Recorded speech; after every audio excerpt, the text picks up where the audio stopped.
aponta para a progressão da revelação. Deus se revelou na história progressivamente, até que na plenitude dos tempos, ele agora se revela no ápice da revelação pelo seu próprio Filho, que veio a este mundo, nascido de mulher, nascido sob a lei, que nasceu aqui, ele como um de nós, e agora quem fala é o próprio Deus pessoalmente encarnado como um de nós, tendo um corpo como o nosso. Aqui nós vemos o próprio Deus na pessoa de Jesus Cristo, seu Filho amado, falando. A palavra aqui para esse versículo, a palavra-chave no grego é láleo, que significa falar, se expressar. Então Jesus, ele falou pessoalmente, ele se expressou pessoalmente, ele se comunicou pessoalmente aqui nesta terra, trazendo na sua pessoa a mensagem poderosa do Evangelho. Aleluia! Ele se comunicou conosco, ele falou conosco, sendo ele o Criador de todas as coisas, como diz aqui o texto. Ele é quem recebeu a herança de todas as coisas. Ele é o herdeiro de tudo. Aleluia! Louvado seja Deus.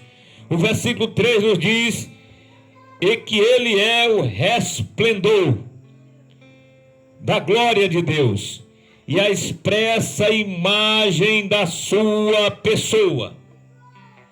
Ele é o resplendor. Ele é a expressa imagem da pessoa de Deus. Meus queridos, isso aqui é muito importante, porque o apóstolo João, ele escreveu sobre Jesus no primeiro capítulo, diz que ele se fez carne e habitou entre nós. Mas ele também diz que ninguém jamais viu o Deus Pai. Ninguém, irmão Daniel, jamais viu o Deus Pai.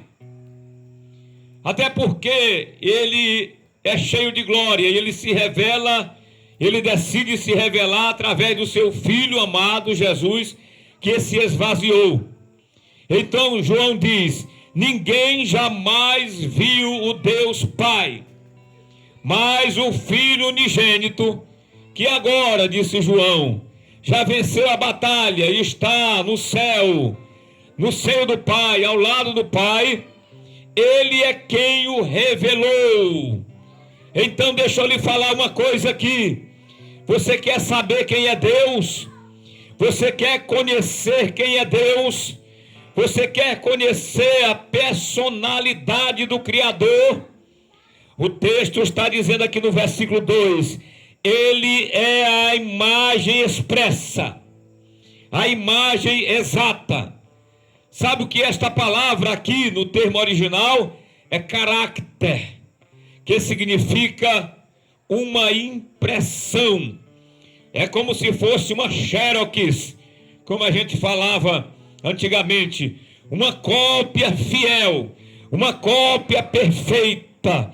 Então Jesus, ele não é uma cópia de Deus, mas ele é da essência do próprio Deus, mas ele trouxe para nós a revelação, a xerox, a cópia perfeita, a foto de Deus, a imagem do caráter de Deus, mostrando quem é que Deus é de verdade. Além de ele ser o Todo-Poderoso, ele é revelado em Cristo Jesus como aquele que ama de verdade, como aquele que tem o amor perfeito, como Deus fiel e verdadeiro, como Deus santo, como Deus que ele, apesar de nós sermos pecadores, ele não desistiu de nós. Você quer conhecer quem é Deus? Leia a sua Bíblia. Se você não tem a Bíblia física de papel, mas eu digo para você, no celular tem, e tem muita Bíblia, é só você baixar, aí você começa a ler o Novo Testamento. Se você quiser começar a ler logo o livro de João, é bom, você vai saber quem é Deus, porque Deus, Ele é revelado na pessoa bendita de nosso Senhor e Salvador Jesus Cristo. Deus não é orgulhoso, apesar de ser o Todo-Poderoso, mas Ele resolveu vir para perto de nós, através da pessoa de seu Filho, e revelar o seu amor, o seu cuidado para conosco. Aleluia! Este Deus revelado em Cristo Jesus, Ele aqui na terra se compadeceu de pessoas pecadoras que eram rejeitadas pela sociedade. Ele sentiu íntima compaixão até mesmo por leprosos que, após receber o diagnóstico de que estavam leprosos, aquelas pessoas, às vezes até jovem, era excluído da família, excluído da religião, excluído da sociedade. E o sacerdote, quando diagnosticava, dizia para ele: agora você vai sair daqui, da minha presença, porque você vai estar leproso. Você não vai voltar para casa. Você não vai poder mais entrar na sinagoga, na igreja. Você não vai poder ir mais ao mercado para comprar alimento. Você não vai ter mais um emprego para trabalhar, para poder se manter. Você vai sair daqui, vai assanhar seus cabelos e vai rasgar suas vestes e vai colocar a mão sobre o lábio superior e sair gritando daqui: imundo, eu sou imundo, eu sou imundo. Que é para quando você sair daqui gritando, todos se afastarem de você. Ninguém pode se aproximar de você para não se contaminar com o seu mal, com a sua doença da lepra. E esta era a condição de um leproso até o final da sua vida. Mas Jesus, quando leprosos entraram na sua frente, Ele os curou. Aleluia! Quando leprosos entraram no seu caminho, que até os apóstolos afastaram com medo, Jesus foi até ele e tocou nele, tocou no intocável, aleluia, e restaurou. Eu quero dizer para você, este Jesus é o caráter de Deus, que muitas vezes na sua vida você menciona, você diz graças a Deus. Quantas vezes você já disse graças a Deus? Este Deus Criador, Ele é revelado na pessoa bendita de nosso Senhor e Salvador Jesus Cristo. Aleluia! E eu já vou finalizar aqui com o versículo 3, com a parte B do versículo 3, que diz: havendo Ele feito por si mesmo a purificação dos nossos pecados, assentou-se à destra de Deus nas alturas. Aleluia! Glória a Deus! Então você ouviu, Jesus, Ele é da essência de Deus, ou seja, Ele é Deus. Ele faz parte da Trindade, como você crê. Nós cremos em Deus Pai, Deus Filho, Deus Espírito Santo. Aleluia! Da mesma essência eterna. Ele é eterno. Nós estamos aqui nesse corpo e esse corpo não é eterno, mas o Deus que nos fez, Ele é eterno. Ele subsiste eternamente em três pessoas: Pai, Filho e Espírito Santo. E aqui é a segunda pessoa da Trindade, do Deus Todo-Poderoso, Criador de todas as coisas, que veio para a terra. E Ele veio aqui com um propósito. E o texto diz aqui: Ele veio para trazer a purificação por si mesmo. Aleluia! Porque todos os sacerdotes da antiga dispensação e todos os padres e pastores de hoje, nenhum tem poder para perdoar pecado, nenhum tem poder para salvar ninguém. Mas Jesus, Ele executou a salvação, Ele executou o perdão dos pecados nossos em si mesmo, na cruz, recebendo a nossa culpa. Louvado seja Deus! Ele veio aqui para nos trazer o perdão. A palavra aqui, purificação, trata de um processo litúrgico de purificação que os judeus faziam na antiga dispensação. Aleluia! Que era quando alguém era considerado limpo, quando alguém era considerado curado da lepra, que é um dos símbolos do pecado, ele se banhava 7 vezes no rio, para poder se purificar ali do seu mal, e poder voltar novamente à sociedade, e poder voltar novamente ao convívio da família, e poder voltar novamente a participar da igreja. Mas na nova dispensação, quem entra em ação é o próprio Senhor Jesus, e Ele faz esta purificação perfeita dos pecados daquele que nele crê. Aleluia, glória a Deus. Um dia Isaías, ele perguntou para o povo de Israel, ele fez um questionamento para o povo de Israel, aleluia, dizendo: o pano que é tingido, o tecido que é tingido com a tinta do escarlate, que era uma tinta vermelha, aquele pano jamais poderia ser limpo novamente, ele jamais poderia voltar à sua cor original.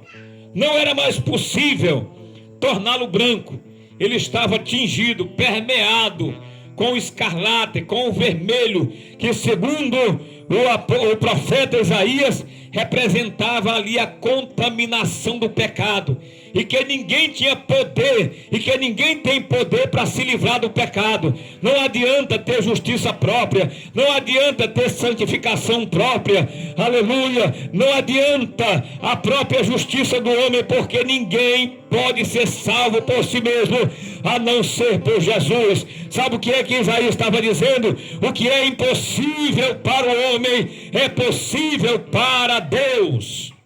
Aleluia. A purificação dos pecados é possível, o perdão dos pecados é possível por meio de Jesus Cristo. O salmista Davi um dia cometeu um grave pecado contra Deus, terrível pecado contra Deus, pecado que ele cometeu de tomar a mulher de um pobre soldado estrangeiro, e além de tomar a esposa do rapaz, ele ainda colocou ele na frente da batalha, de propósito, entregou a própria carta na mão de Urias, para Urias entregar para o comandante Joabe, e Joabe, quando leu, olhou para ele e disse: coitado deste soldado, a carta que ele me trouxe está condenando ele próprio à morte. Ou seja, Davi escreveu assim, foi um crime premeditado. Disse assim: Joabe, coloca o Urias na frente da batalha, onde está mais perigosa a batalha, e coloca ele com poucos homens, e manda o exército recuar, que é para ele morrer. E Urias fez isto, ou seja, Joabe fez isto. Então Urias foi morto covardemente, foi assassinado de forma covarde por Davi.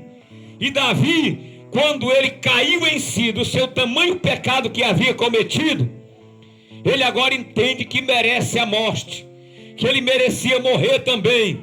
Mas aí ele apela para o perdão de Deus, e a graça de Deus é manifestada na vida dele, e ele recebe o perdão. Ele foi perdoado por Deus, apesar de ele ter sofrido as consequências do seu pecado durante toda a sua vida, até o último segundo da vida. Irmã Luca, Davi sentiu na pele, Davi ouviu o que havia acontecido com ele, mas ele foi perdoado. E por isso no Salmo 103 ele exclama dizendo: bendiz a minha alma ao Senhor, bendiz a minha alma ao Senhor, tudo que há em mim, bendiga o teu santo nome. Bendiz a minha alma ao Senhor e não se esqueça de nenhum dos seus benefícios. Bendiz a minha alma ao Senhor, porque é Ele quem perdoa todas as tuas iniquidades e sara todas as tuas enfermidades. Então Davi recebeu o perdão de Deus, apesar do pecado dele ter sido hediondo, terrível, mas ele foi perdoado por Deus. Eu quero dizer para você nesta noite, de forma conclusiva, que Deus ama você, que Jesus Cristo se revelou Deus se revelou através de Jesus Cristo para trazer o perdão dos seus pecados, para trazer o perdão dos seus pecados, para que você ainda nesta noite possa crer nele, no Evangelho, no sacrifício perfeito de Jesus, confessar o seu nome e receber o perdão. a salvação, a certeza da salvação. Você sabia que é preciso que nós tenhamos certeza da salvação? Porque a salvação é pela fé. E se não tiver a certeza absoluta, se não confessar o nome de Jesus, aí não tem salvação. É preciso confessar, e a partir da confissão do nome de Jesus, o Espírito Santo vai